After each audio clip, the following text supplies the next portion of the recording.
جئتنا هدايا صاحي كي تستريح وغصن الدعاء. سورہ نساء 66 تا 68 تلاوت. نحمده ونصلي على رسوله الكريم، اما بعد فاعوذ بالله من الشيطان الرجيم. بسم الله الرحمن الرحيم. ولو أنا كتبنا عليهم أن اقتلوا أنفسكم أو اخرجوا من دياركم ما فعلوه إلا قليل منهم ولو أنهم فعلوا ما يوعظون به لكان خيرا لهم وأشد تثبيتا وَإِذًا لَآتَيْنَاهُمْ مِن لَّدُنَّا أَجْرًا عَظِيمًا وَلَهَدَيْنَاهُمْ صِرَاطًا مُّسْتَقِيمًا.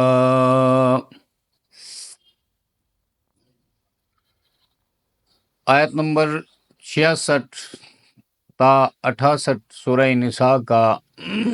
لفظی ترجمہ اور تحقیق. وَلَوْ كَتَبْنَا عَلَيْهِمْ، اور اگر ہم ان پر یہ فرض کر دیتے، کتبنا ہم لکھتے، لو اس کے اوپر داخل ہوا ہے، اور کتبنا کتابت سے، لکھنے سے چیز لازم ہوتی ہے، اس لیے فرض کرنا، لازم کرنا، لکھنا، علیہم ان پر، ان اقتلوا، ان مانا یہ کہ اقتلوا انفسکم، کہ اپنی جانوں کو مار ڈالو، قتل کرو. اقتلوا امر کا صیغہ ہے اور جمع ہے.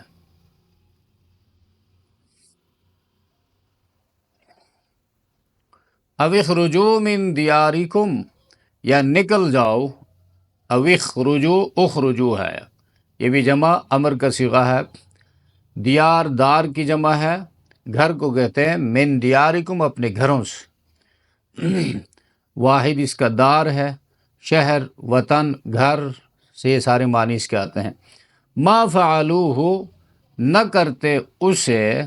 فعلو، فعل، فعلا، فعلو، فعل ایک آدمی کے لیے آتا ہے، فعلا دو آدمیوں نے کیا، فعلو دو سے زائد آدمیوں نے کیا. ہو اسے، ہو پروناؤن ہے، واحد مذکر کے لیے آتا ہے. مگر کچھ لوگ، مگر تھوڑے سے، الا قلیل منہم، مگر بہت کم ان میں سے، یا بہت تھوڑے ان میں سے. ولو انہم، اور اگر، انہم فعلوا، وہ کرتے، ما وہ چیز، جو یوعظون بہ، یوعظون نصیحت کی جاتی ہے ان کو، یہ واعظن سے نکلا ہے، واعظ، واعظ ان سے، یوعظون، یا گرامر میں آپ کو بتایا گیا حروف عطائن ہیں، الف تا یا نون، یا حمزہ تا یا نون، یہ جس کلمے کے ابتدا میں آ جائے وہ کسی کا نام نہ ہو تو پھر یہ مضارع کی علامت ہے، پریزنٹ ٹینس کی. لکان خیر لہم، لکانہ میں لام تاکید کا ہے، اور کانا یہ افعال ناقصہ میں سے ہے. خیر لہم بہتر ہوتا ان کے حق میں، و اشد، اشد یہ شدتن سے سپرلیٹیو ڈگری ہے، اس کو افعال التفضیل کہتے ہیں، سخت، شدید اس کا ترجمہ آئے گا. تثبیتاً، تثبیت تفعیل کے وزن پر ہے، مصدر ہے. اور وَإِذًا، اصل میں یہ اذن ہے، حمزہ زال نون، اور وقف کی حالت میں نون کو الف سے بدل لیتے ہیں، اذن ہو گیا. اور لآتیناہم، اذن مانا تو اس وقت، ان دیٹ کیس ترجمہ کرتے ہیں انگریزی میں. لآتیناہم، البتہ دیتے ہم ان کو، من لدن، لدن جو ہے یہ ظرف زمان ہے، اور اس سے پہلے عموماً من یہ ظرف مکان کے لیے بھی آتا ہے،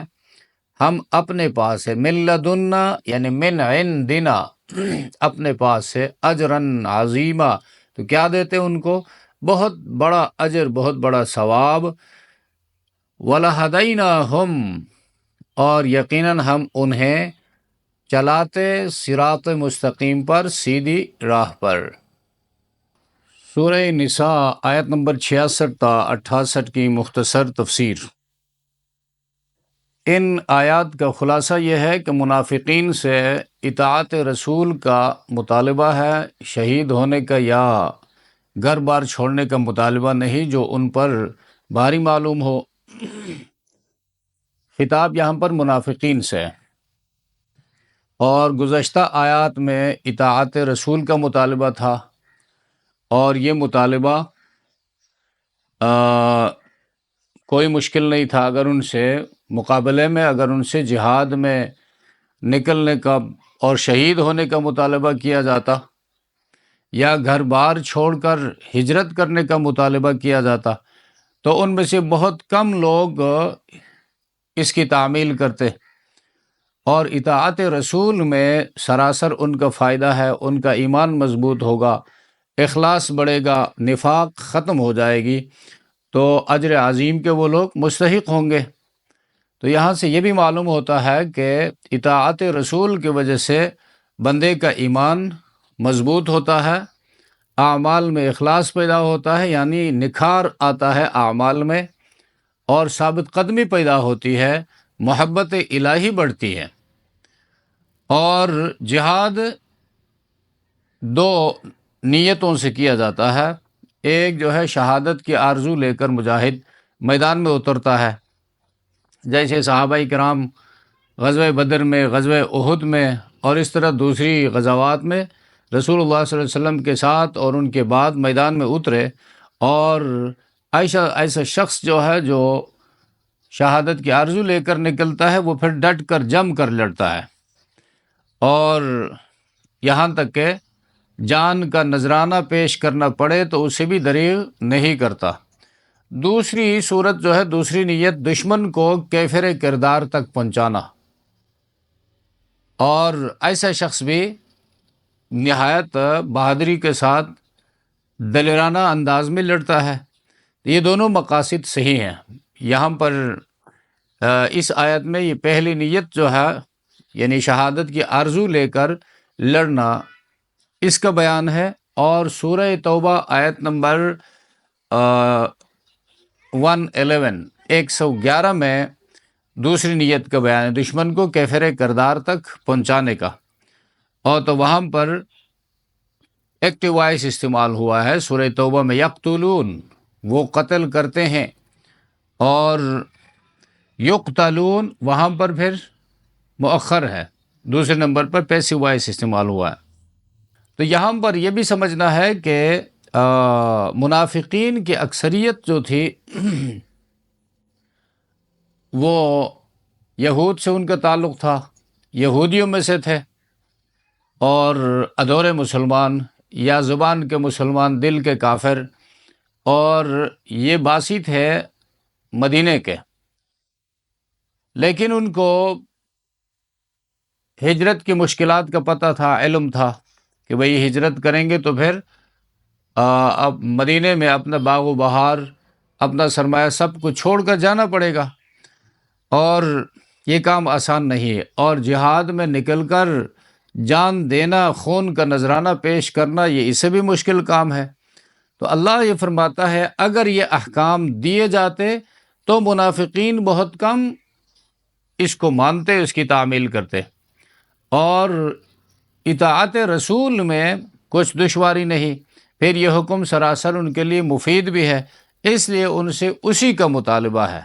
لیکن شومی قسمت جس طرح گزشتہ آیتوں میں بیان ہوا،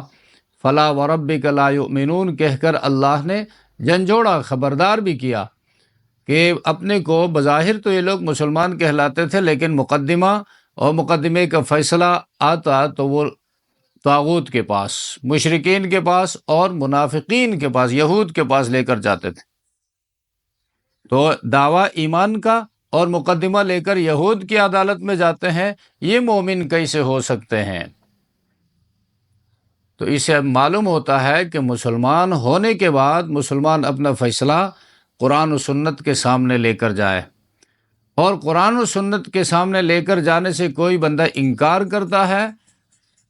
اور کسی اور نظام کے سامنے لے کر جانے کے لیے اصرار کرتا ہے کہ بھئی اس عدالت میں جائیں گے، قرآن و سنت کی عدالت میں نہیں جائیں گے، تو یہ پکا کافر ہے، اس کو مسلمان نہیں کہا جا سکتا۔ تو یہاں پر یہ جو فرمایا گیا ہے فَاقْتُلُوا أَنفُسَكُمْ، اپنے آپ کو، یعنی أَنِ اقْتُلُوا أَنفُسَكُمْ، اپنے آپ کو قتل کرنے کا مطلب کیا ہے؟ تو اس کا مطلب چونکہ یہ قرآن کریم کی آیت جامع ہے، مجاہد دشمن کے سامنے ڈٹتا ہے، اور مجاہد جب دشمن کے سامنے جاتا ہے تو وہ بچ کر واپس آنے کے لیے نہیں جاتا ہے، بلکہ اس نیت کے ساتھ جاتا ہے کہ میں شہید ہو جاؤں گا۔ تو عموماً مجاہد شہید بھی ہوتا ہے، لیکن ضروری نہیں کہ خواہ مخواہ میدان جنگ میں شہادت کا درجہ ہی حاصل ہو جائے، کبھی بچ کر بھی واپس آتا ہے۔ تو اس مجاہد نے تو اپنے آپ کو وقف کر دیا، گویا کہ اس نے اپنے آپ کو قتل کروایا، تو دشمن کے سامنے ڈٹا رہتا ہے، وہ اس کو قتل کرے گا، تو گویا مجاہد نے اپنے آپ کو قتل کر دیا۔ تو یہ اس قسم کی آیت جو ہے سورہ بقرہ آیت نمبر 195 میں بھی گزر چکی ہے، وَلَا تُلْقُوا بِأَيْدِيكُمْ إِلَى التَّهْلُكَةِ، اور مت ڈالو اپنے ہاتھوں اپنے آپ کو ہلاکت میں۔ اپنے ہاتھوں ہلاکت میں نہ ڈالنے کا مطلب یہ ہے کہ دین کے اشاعت کے لیے، اللہ کی راہ میں جہاد فی سبیل اللہ کے لیے خرچ نہیں کرو گے، تو خرچ تو تم نے اپنے ارادے سے نہیں کیا، اپنے فیصلے سے نہیں کیا، لیکن اس کا نتیجہ کیا ہوگا؟ دشمن غالب ہوگا اور تمہیں ہلاک کرے گا، اور یوں تم نے اپنے آپ کو ہلاکت میں ڈال دیا۔ تو یہاں پر بھی یہی مطلب ہے کہ اقتلو، یہاں پر،